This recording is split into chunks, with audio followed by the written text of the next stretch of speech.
Now, why did God command killing of every man, woman, and child? One famous teacher of the fallen angel Nephilim theory says that the reason that God commanded the killing of every man, woman, and child was because there was a serious gene pool problem. He said that problems would have been caused if they had left any of the half-breed men, women, or children, or in some cases even the livestock alive. It would have caused serious harm to those who were real or genuine human beings.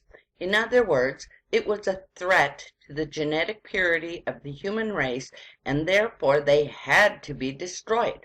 Otherwise, the human bloodline would be so corrupted that it would prevent the eventual birth of Jesus. Another has said, Israel disobeyed and then there was intermarriage. This would explain why so many seem to be predisposed towards evil, and they become our leaders, implying that our leaders are half-breeds or Nephilim. Do you see how the enemy has subtly taken the emphasis off of man's personal sinfulness and once again placed it on an outside force? All the problems in the world aren't our fault. They're the fault of these fallen angels and their offspring. Do you also see how God is also partly to blame? First of all, by allowing these Nephilim to either escape the flood or by allowing them to intrude on the earth again after the flood. Secondly, he told Abraham in Genesis 15, verses 13 to 16, he said, "For the iniquity of the Amorites is not yet full." This would mean that God knew that the Amorites were Nephilim, and yet he did nothing to stop their expansion. He allowed them to increase in numbers and corrupt the gene pool for over 400 years before he decided it was time to judge them. The struggle for the promised land is important to those who believe in the fallen angel Nephilim theory for two reasons. They believe it shows how God is determined to exterminate them. And because all the Nephilim were not killed, it sets up an excuse for the search for evidence of Nephilim living today. The Nephilim are not just something from past history, but something important in today's fight against evil in the world. This brings into question, what should be done if living descendants of the Nephilim are located? So why did God command the killing of all these people? As we look at difficult issues such as this one, we must remember that God's ways are higher than our ways, and his thoughts are higher than our thoughts. You can't read the Old Testament without a sense of God's love and his care for his people. He literally pleads with people to repent of their unjust ways, that he might not judge them. It is not an attack on innocent people. It is God's judgment on rebellious people and their abominable sin. We often lose sight of the justice of God and the evil of sin. He had given them hundreds of years to repent and turn from their wicked ways, but they would not. We can see what some of these wicked people were doing in Deuteronomy 18. God warned his people not to do the abominations of those nations, and then he lists some of them.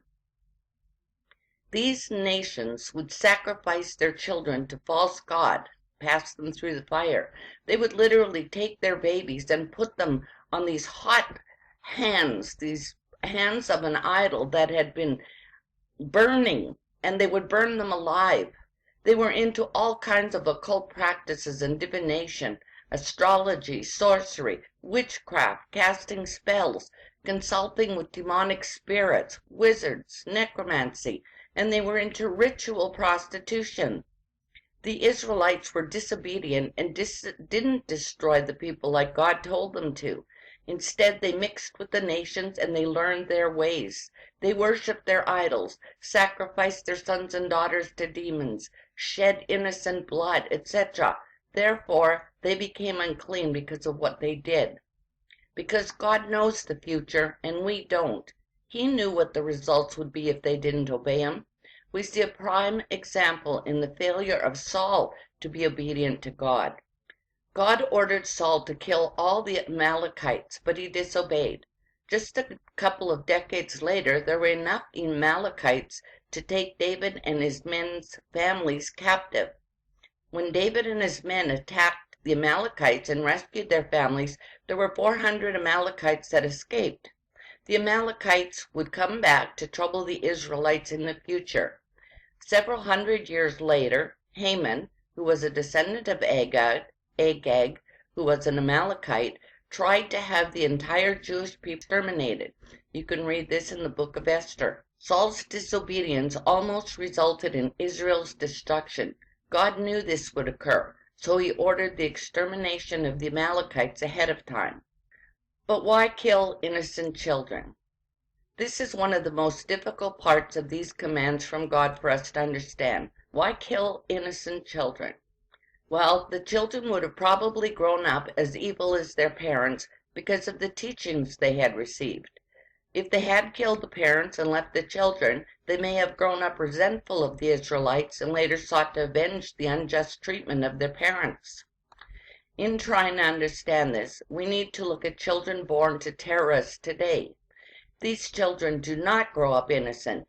They are taught to be murderers from the time they can walk and talk. They are trained from very young to wear bombs and to hate and to murder. It is difficult to retrain those who are brainwashed to do evil so early in life. We must also realize that the death of a child might be a very merciful thing. Although we don't see it that way, it might be very, very merciful on God's part. If the child had grown up to become like their parents, they would have suffered the eternal wrath of God. If the age of accountability concept is correct, and I believe it is, then God delivered them to paradise and spared them eternal damnation. If we believe that God's grace is extended to those who die in infancy or as small children, then the death of these children was actually their salvation.